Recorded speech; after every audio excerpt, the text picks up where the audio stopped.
Hi everyone, this is Thomas, and today I'm going to address a question we get sometimes, which is, can I hem a t-shirt using a serger?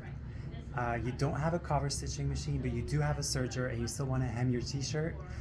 Can you do it? The answer is yes. There are a couple options for you. The most obvious one would be to use a rolled hem, but you can also use a flatlock stitch to hem your t-shirts. A flatlock stitch looks a bit like this. It's got that little ladder of thread. It's used a lot to sew knit fabrics together, or even to piece quilt pieces together. And it's a really neat stitch that looks nice as a hem.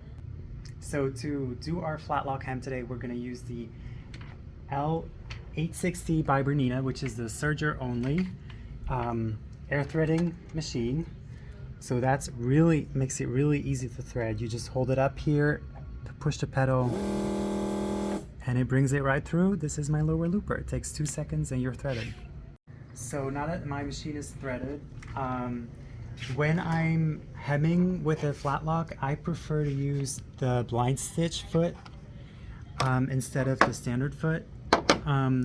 This is a little example I have here, which is, we'll pretend that this is the bottom of a t-shirt and I want to hem it like this. I folded it up, and for this you're going to basically turn it over like that, have a little bit of the fold showing, and you're going to place your foot like this. So the blade is at the edge of your fabric and you have like 1/8 of an inch over on this side, which is aligned with the edge of the foot here. So this really helps to get the hem neat and where you want it to be. All right, so I have my fabric below my foot now. I've set my machine on stitch number 5.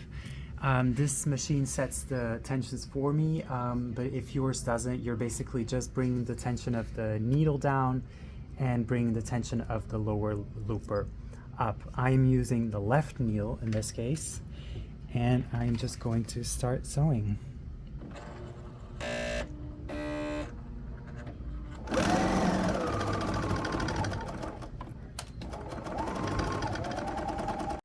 Alright, so this is how it looks once you're done sewing.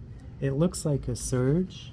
As you can see, I've barely caught this fold, and now I'm just going to open it up again and pull it, and this is going to be my hem. As you can see, the thread is starting to show,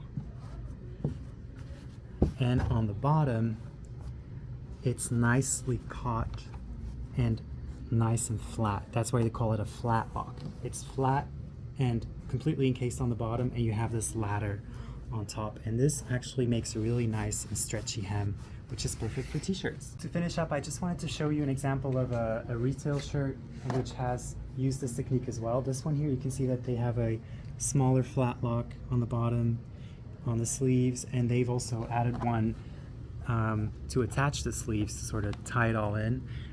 You can tell, however, that the bottom here with them is not as flat as my example here. That happens when you try to catch too much fabric into it. So if this happens to you, just try to catch a bit less of the fold and have it really just catch like a couple threads in, and that will bring it nice and flat. With Thomas's help, I'm a proud new owner of a flat locked t-shirt here, and I did want to point out 2 things. Is when we do the flat lock as a piecing technique, we're going to have that knife up, and when you use it to hem like we've done at the bottom of the shirt here, you're going to have the knife down.